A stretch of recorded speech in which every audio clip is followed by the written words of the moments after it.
We have a very special guest. We have a very special guest joining us on the broadcast.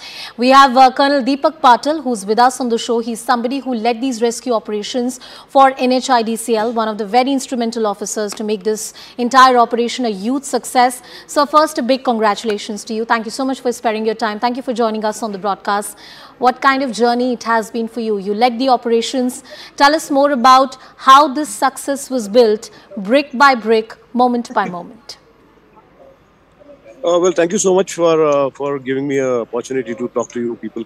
The operation was never ever impossible. It was a very much possible operation, and it was well within the means that we had. The only thing was that the time was a constraint. Sure. So when we started using this auger machine, initially we could do the things quite fast.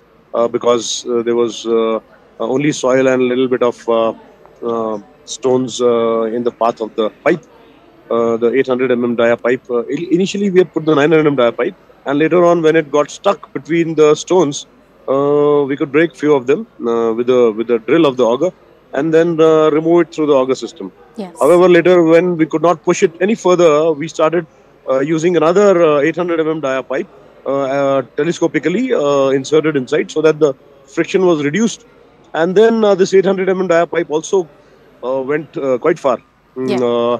And at 47.7 somewhere chainage, it got stuck.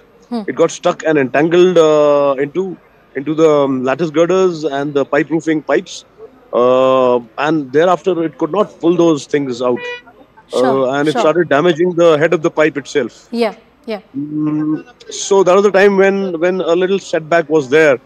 People are a little worried as to now this operation is stuck. How did it really strike you or people who were strategizing that perhaps rat mining technique needs to be used? I was going through different kind of rescue operations that the world has undertaken, and this kind of multifaceted approach is rare to find. See, we were very clear on this approach that the auger system will work. Yeah. But then I was very apprehensive that we will encounter a lot of steel bars and steel girders en route the pipes in which the direction in which we had sent. Because when a collapse of this kind takes place in the primary lining failure, we don't know exactly where the primary lining structures are lying. We exactly don't know that. Although, yes, out of the 60-meter length of the debris, most of it we did not find much of the steel members. However, in the last 10-15 meters, we did find that, and that was the difficult part.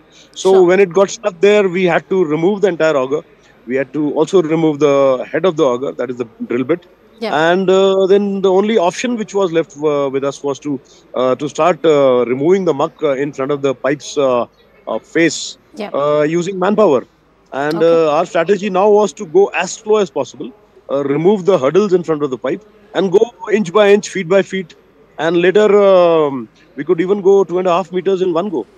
Sir, how did you motivate your team to ensure 17 days, and that's a long rescue operation? I'm sure you've done multiple rescue operations of different natures. Some take longer, some are done far more quickly, but this one took long. And you were so close to success many times, but there were impediments in the way. What kept the morale of your team so up? Was it the leadership? Was it the backing of the government? Or was it the fact that 41 workers were, you could talk to them, you could see them, you could administer food to them? Well, see, the entire nation's machinery, the manpower, the leadership was here. NHIDCL's senior officials were here. The MOTH officials were here. The state government officials were here. And the resources were pulled in from all across the country. There were green corridors which were made. Yes. C-130 Hercules were landed in the advanced landing ground at Chenyali, Dharasu. The C-17 Globemaster was landed, and things were moving by road, by train, through green corridors from all across the country. Yeah. So this might of the country did give a self-confidence to all these people who were working here, and the people, plus the media, who were seeing all this plethora of equipment being flown in, being transported to this spot of disaster. that gave everybody the strength. Plus the senior ministers also came to the site, and Yeah. they were also supervising things. So with this kind of leadership, with this kind of involvement of everybody from the government side, that gave us a lot of strength, So, and we knew that we are going to succeed. yeah. And whatever we wanted, we were just giving them a text through the WhatsApp, Yeah. and we were getting everything from.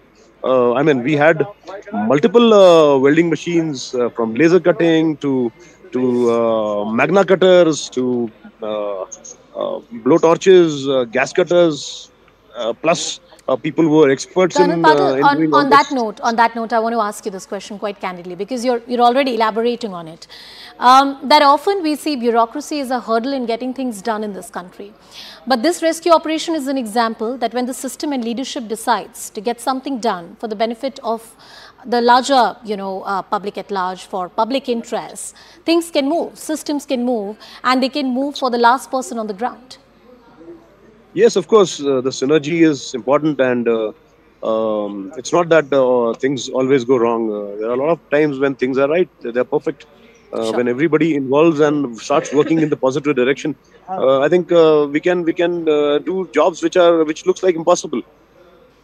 So, as I close this discussion with you, are there any lessons that you take back when you would think about this rescue operation in hindsight, or perhaps when you think about this rescue operation in hindsight, what is it that sticks in your memory? Well, I feel we should have machines of this kind placed at different places. Okay. Not exactly this kind. We need to modify the machines a little bit with some new technology. I have certain things in my mind. Possibly, I'll try it out and get the existing machines modified. Possibly with very high pressure cutters, which can be used using water jets. And with those kind of things, I think even steel bars will not be a hurdle. With high jet pressure of water, you can even cut diamonds. Absolutely. Colonel Patil, once again, a big congratulations for the great feat that you and your team have achieved. The entire nation is proud of the work and this rescue operation. Thank you so much for joining us, sir. Thank you so much. Thank you so much. Good evening and Jai Hind to Jai everybody. Hind, sir. Thank you so much.